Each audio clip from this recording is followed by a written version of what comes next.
Yes, everyone, what's going on? My name is Stephen Howson. This is another transfer talk. We are almost this close to 100,000 subscribers, so thank you if you've already subscribed. Hit that subscribe button if you haven't, and make sure to hit that notification bell as well if you've not done that as well, to make sure that you get a notification every time that we go live or we upload a video, because there's some pretty banging videos coming over the next, let's say, month or so, before we go on to pre-season. Right, so the first one that we're going to be talking about today then is Luka Jovic of Frankfurt. The guy's absolutely tore up the Bundesliga this season, and he's absolutely torn up the Europa League, and maybe that experience will be pretty useful for United next season. Oh my God, that depresses me even talking about that. So, according to Sky Sources, which tells you exactly how shit Sky Sources are, 2 weeks ago, this was a done deal to Real Madrid. Now it's not a done deal to Real Madrid. How they're coming back on that one, I don't know. But 2 weeks ago, this was a done deal. They had a fee and everything. It was all sorted. Now he's probably coming somewhere else. And one of those somewhere else is that he might be going is technically Manchester United. The name seems to have sort of cropped up massively in the last couple of days. And for me, this player suits the profile of what Ole Gunnar Solskjaer's looking at. Serbian, 21 years of age, 27 goals, 10 in Europa, 17 in the Bundesliga in 48 appearances. There's a quote from him which is quite telling as well. Seems like he wants to play in England. He said, "From my experience in the Europa League, I would say that other teams in Europe are more suited to me and my way of playing football. The Bundesliga is very physically demanding, but after the games against Chelsea and Inter Milan, I personally had the feeling that I could feel even better playing in the Premier League or Serie A. The way teams play there suits me better. I'm looking forward to seeing my level compared to the best players in the world. One thing is clear, I want to succeed in my career." I like him. I like the look of him. He's burst onto the scene probably last season. I think he got about 8 goals last season, but he's really stepped it up a notch this season.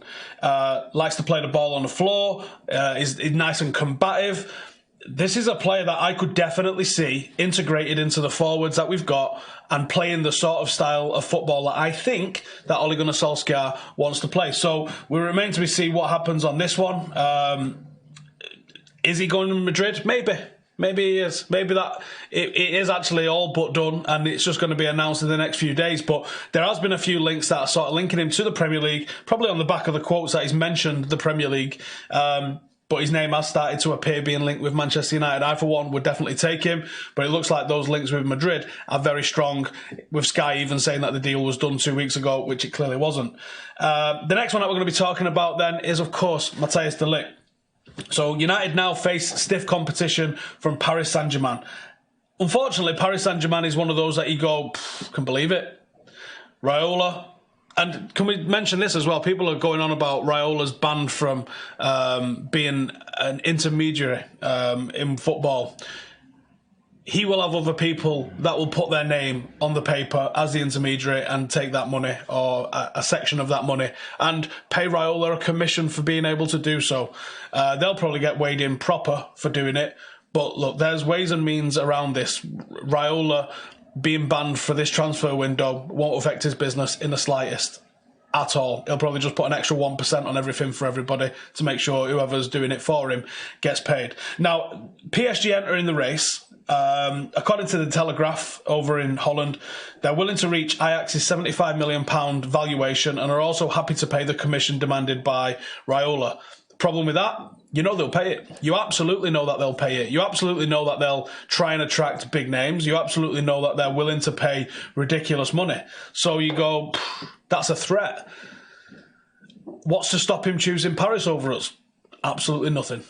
Absolutely nothing. So this is serious. This is something that we definitely have to be aware of. I still think it's an outside chance of de Ligt coming to United. I think the only thing that gets me excited about it is he's so good that you want it to happen. You see all these rumours and you go, oh, this guy, that guy, that guy. With de Ligt, you go, wow. And people going, oh, United declared that we're not interested in him. No, they didn't. United didn't declare it. The same Sky sources that 2 weeks ago said that Luka Jovic has signed for Real Madrid are the same Sky sources that are saying that United declared that we're not in for him, or we've pulled out of the race, or we were never in for him in the first place. Well, how can you be reporting that we've offered a contract of X, which was rejected, which sounds completely believable, and then saying that you were never in for the guy? Doesn't make a whole lot of sense for me.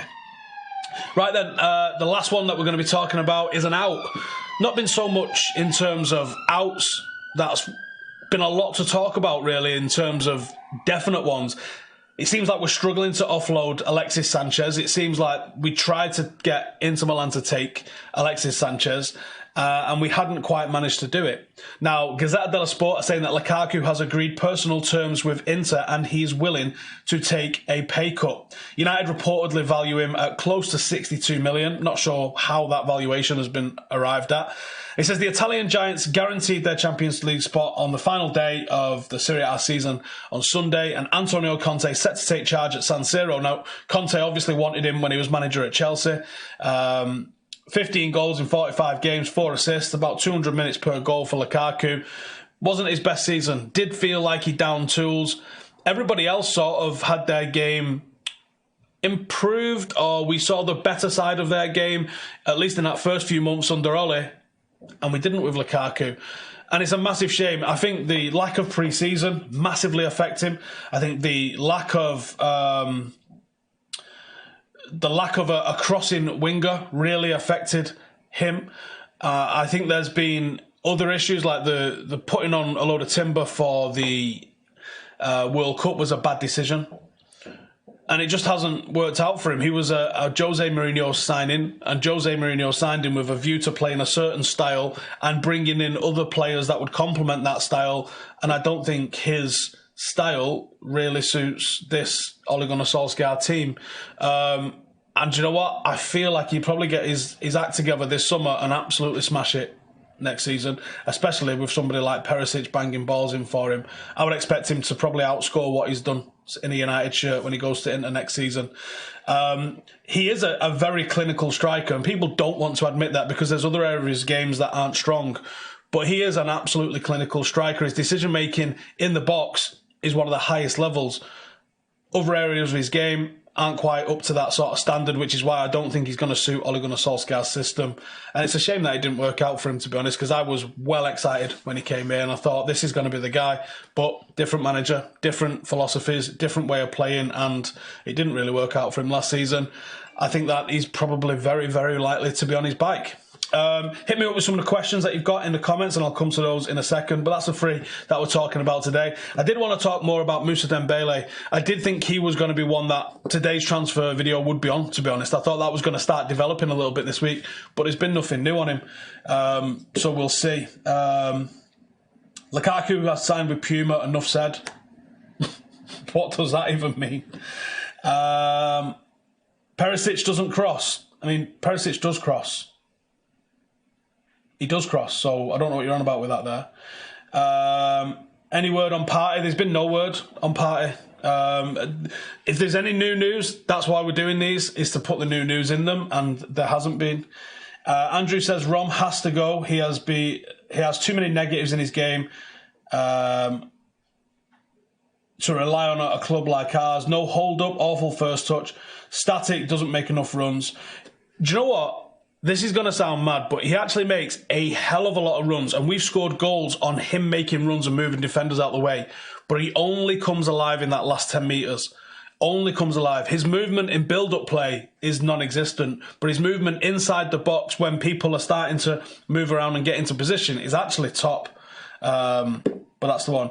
Ashley in the comments saying he can't finish. He can. He absolutely can finish. He's a fantastic finisher. His problem is he doesn't get into those positions enough with the ball at his feet to take better shots. If you look at his finishing contribution, look at his conversion rate for finishing, it's top level. It really is. He just doesn't have enough shots. Anything on Timbo going to Ajax? From what I was hearing, I think Timbo's probably done at United, unfortunately, and that makes me sad because I think he's a wonderful prospect, but I think he's made some bad decisions off the pitch, and that's probably going to see him out the door at United. Who should be captain next season? That's a brilliant question. I'll probably end up doing a video on it later on. I have no idea. I think it probably is going to end up being Pogba through a lack of options, but I'm not sure he's the guy, to be honest. My ideal 5 transfers that are actually possible. Already done a video on that. Go and check that out. It's nearly 200,000 views. You should be able to find it. 5 transfers for next season. Would love to see Memphis back. I don't think he could handle it at United, so I don't think that's going to happen. Excuse me. Who do we get if we don't sign De Ligt or Maguire? Well, I think Koulibaly's potentially been ruled out. I'd still like Alderweireld. I think he's a wonderful option. And I think it's at 25 million. Why wouldn't you just go and pick him up? With how much Koulibaly was going to cost and how much that we supposedly had for Varane last season, you can pick up Alderweireld and De Ligt potentially for less than that. Why wouldn't you just completely upgrade the defence by signing 2 of them? I don't get that myself. Anyway, thank you guys for tuning in once again. Make sure to like the video if you enjoy the content. Let me know who you want to see me talk about in the next one. We've got a scout report coming out, which we're working on right now for centre-halves. So subscribe, hit the notification bell, and we'll have that one out pretty soon. So thank you guys for watching. We'll see you in the next one. Laters.